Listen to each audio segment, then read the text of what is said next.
what is it that, on a process level, why did you reach out? Like, obviously, I'm so humbled that you reached out and chose me as the elected member to have a chat to. But why did you reach out to an elected member? What is it you were hoping to achieve by getting council involved? The argument would be that we want to leave council out of it, but you. I don't think there's any chance of that. I mean, I must admit, I had an idea. I knew what I wanted in town, and I knew what I thought would be best for the town.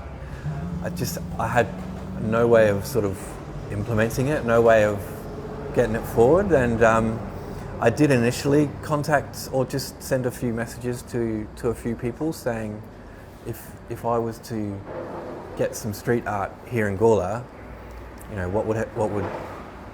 would it go? And two of the first things was you need to go through council, you need to find a location. I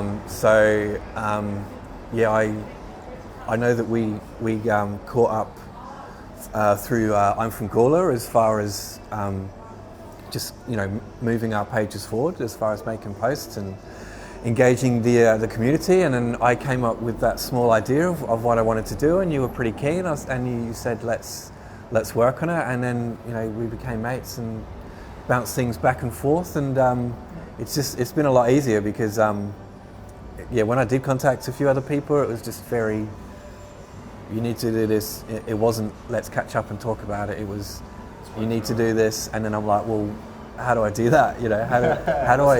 How do I contact council? Do I wave a flag or something? But no, you've been a really big help as far as motivating me, because I've felt completely out of my depth speaking in front of the council.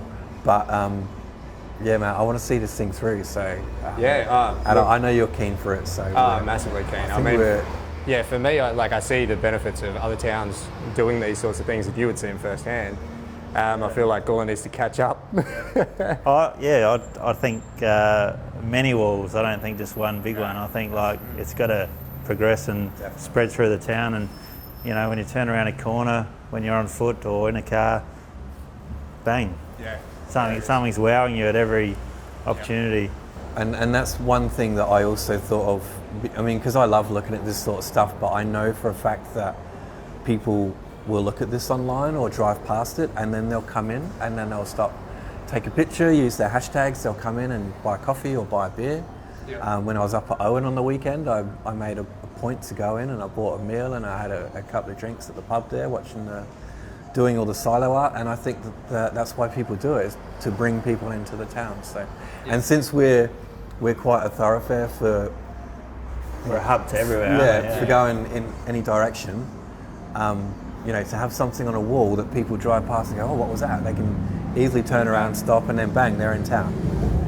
I think word of mouth is the biggest thing. Once people start talking, people listen. You can advertise and put stuff on Facebook or in the paper or whatever, but until people hear it from a friend, they don't really take a lot of notice.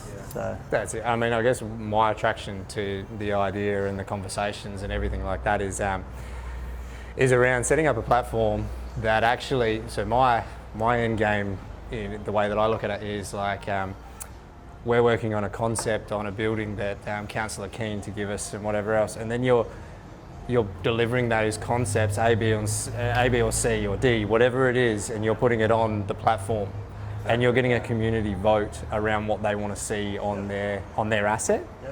So that's why I was really excited about the idea and the way that you've gone about it. The way I've gone about it is I don't know anything about, I don't know how to paint or do any of this stuff. I don't know about council. I wanted to make it as easy as it is for people to understand.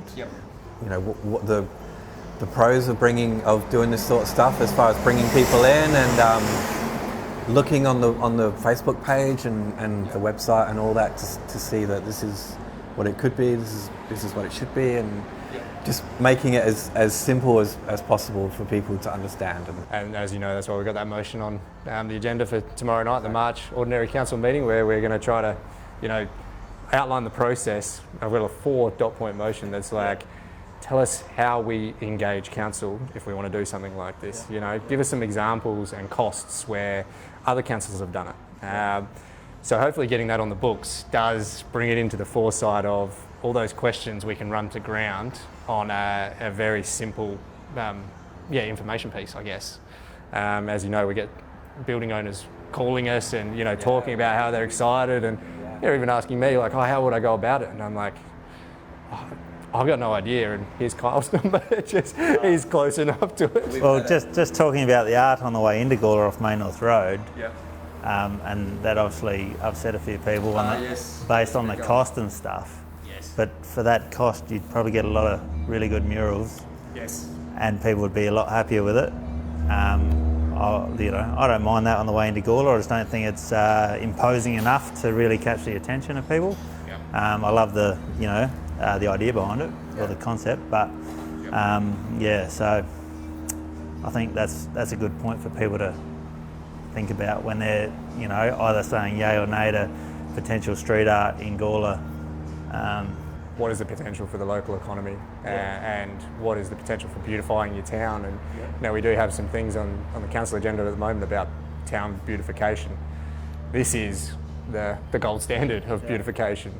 And I want people to be excited about the town, including the people that live here and have shops and own businesses. I want people to be excited and. And my thing is, you get that organically if you bring people along for the ride, like your Facebook page is doing, like these videos. So that's why these are really important. We get in front to get the opinion, because we've got some really good, comments and advice and things where I'll be reading the post and go, oh geez, I didn't think of that, and like it's just a really good portfolio for great street art and a great platform for artists like yourself to be able to engage. And I think that just shows how keen people are for this sort of stuff here in town. I'd like to think it's probably a bit new for this town. How long has this one here been here for? Oh, actually, time's gone pretty quick. I don't know. I couldn't tell you. At least. So this is already a historical place then. At least 3 or 4 years. Yeah. But there was 5 years at least. There wasn't really anything. The only thing I remember was before this redevelopment. I think there used to be a little alleyway here. It was just a thoroughfare, really. And there was like a May Brothers mural from their old sort of threshers or whatever it was. But nothing else as far as this sort of stuff goes was in the town. So, and I feel that we're missing out again. If places out in the sticks can do it, why can't we do it? Yeah. I know there's a little bit of interest around a silo art at the Roseworthy. I don't know if you've been contacted. I definitely dobbed you in, but yeah, I know. Yeah, I have, and so I'll just get the ball rolling, and yep. I mean, that's Light Council, which are obviously our enemies, but I'd really love to see it go ahead, because 10 minutes down the road for us, and they're a part of our community too, so it'd be really great. I think people in Gawler take for granted how busy we are here, because we're just naturally busy. Yep. So I know, talk about murals bringing people in and making it busier and a bit of hype. Yep. I mean, we're busy naturally, but that's just people going about their business. We want people to come here, to go out of their way to come here and check the town out, because we've got a lot to offer. Oh yeah, and I mean they're the coffee drinkers and the beer drinkers and the restaurant. They're the personalities, the tourists that you want to come in and they do exactly what you did in Owen. You went in, you had a lunch because you wanted to see what the art was that they had going on, and some of the photos you put up were magnificent. So, yeah. Look, I think our beers are getting a bit low, and I think we might leave it there. But look, thanks again, guys, and no worries. we'll see where it takes us. Not a problem. Look forward to the next. Cheers.